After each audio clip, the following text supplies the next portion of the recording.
I first noticed him on a Tuesday, the kind of ordinary day that usually slips through memory without leaving fingerprints.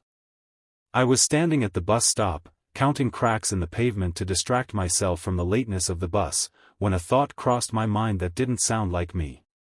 It was calm, amused, almost gentle. "You're going to miss it. Take the long way."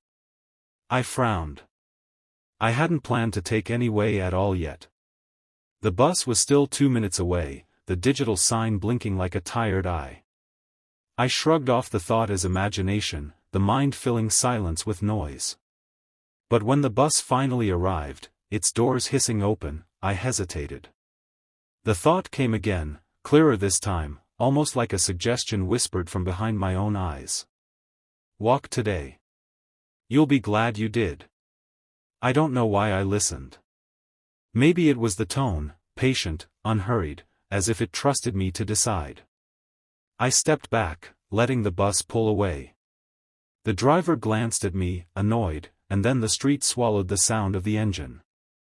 I started walking, hands in pockets, telling myself I just needed air. 10 minutes later, I found myself kneeling beside an old man who had slipped on the curb and couldn't get up. His grocery bag had burst, apples rolling into the gutter. I helped him to his feet, collected what I could, and waited with him until his daughter arrived. She thanked me, eyes shiny with relief, and pressed an apple into my hand like a blessing. As they left, the thought returned, warm as a smile. "See? Sometimes being late is just being early for something else." That was the moment I realized the stranger wasn't going away. Over the next few days, he appeared in small ways. A pause before an argument, urging me to breathe. A nudge to check on a neighbor I barely knew. A reminder to call my mother before guilt turned into Y66. He never shouted. Never demanded. He suggested, and then waited. I tried to ignore him. I told myself it was stress, loneliness, the mind inventing companionship. But the stranger knew things I didn't consciously think about. He noticed the crack in my voice when I lied to myself. He remembered kindnesses I'd forgotten, small ones I thought didn't count. And he had a habit of steering people. At the cafe where I spent most afternoons pretending to work, he urged me to sit at a different table.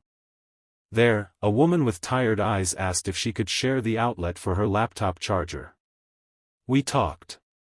Not about anything important, weather, deadlines, the price of coffee, but when she left, she smiled in a way that made me feel like I'd been useful simply by listening.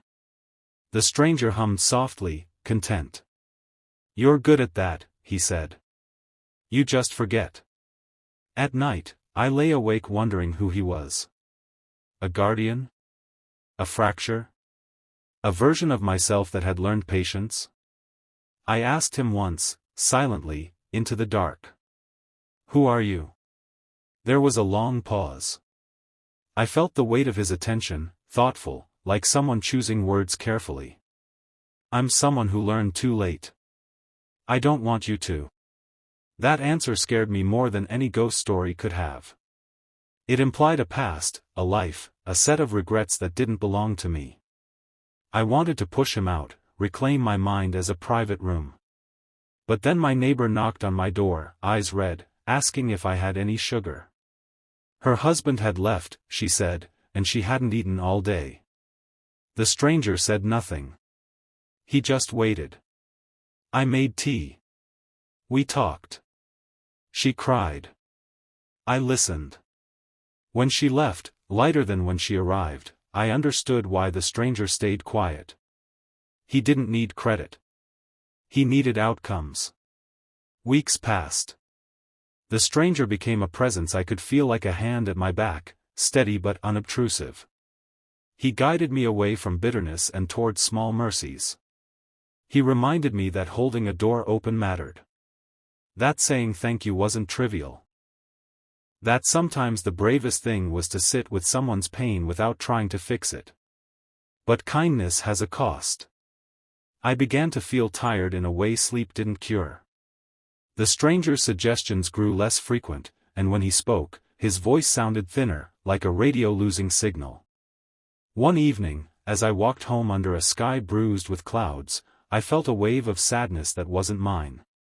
"You're fading," I thought. A soft laugh echoed in my head. "No. I'm finishing." That night, he told me his story, not in words but in images and feelings that bloomed behind my eyes. He had been a man much like me, busy, distracted, convinced that kindness was something he'd get to later. He'd walked past chances to help, told himself there would be time. Until there wasn't. A single moment, a missed call, an unreturned favor, had become a weight he carried into the end of his life. When he died, that weight didn't disappear. It lingered, unresolved, searching for a place to go. And somehow, it found me. "Why me?" I asked, overwhelmed. "Because you were listening," he said. "And because you needed me as much as I needed you." I cried then, quietly, into my pillow. Not out of fear, but gratitude.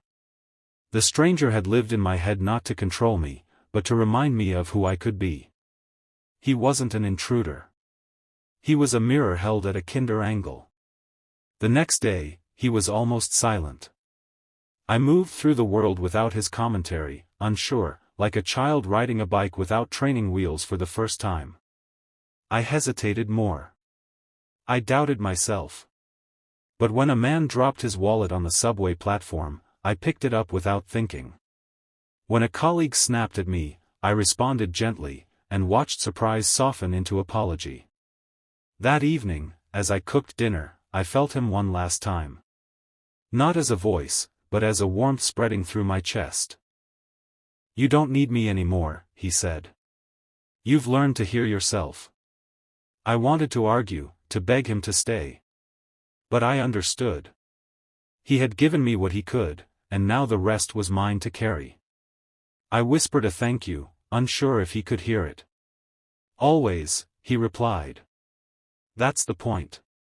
After he left, the world didn't become brighter or easier. People were still messy. Days were still long. I still failed, still snapped, still chose myself when I should have chosen others.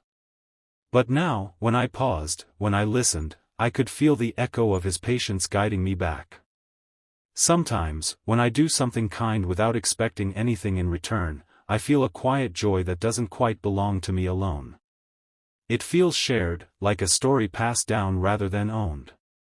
And I wonder if somewhere, in the soft space between thoughts, another stranger is finding their way into someone else's head, not to haunt them, but to teach them how to stay. Because kindness, I've learned, doesn't always come from within. Sometimes it arrives as a visitor, lives with you for a while, and leaves behind a door you didn't know how to open on your own.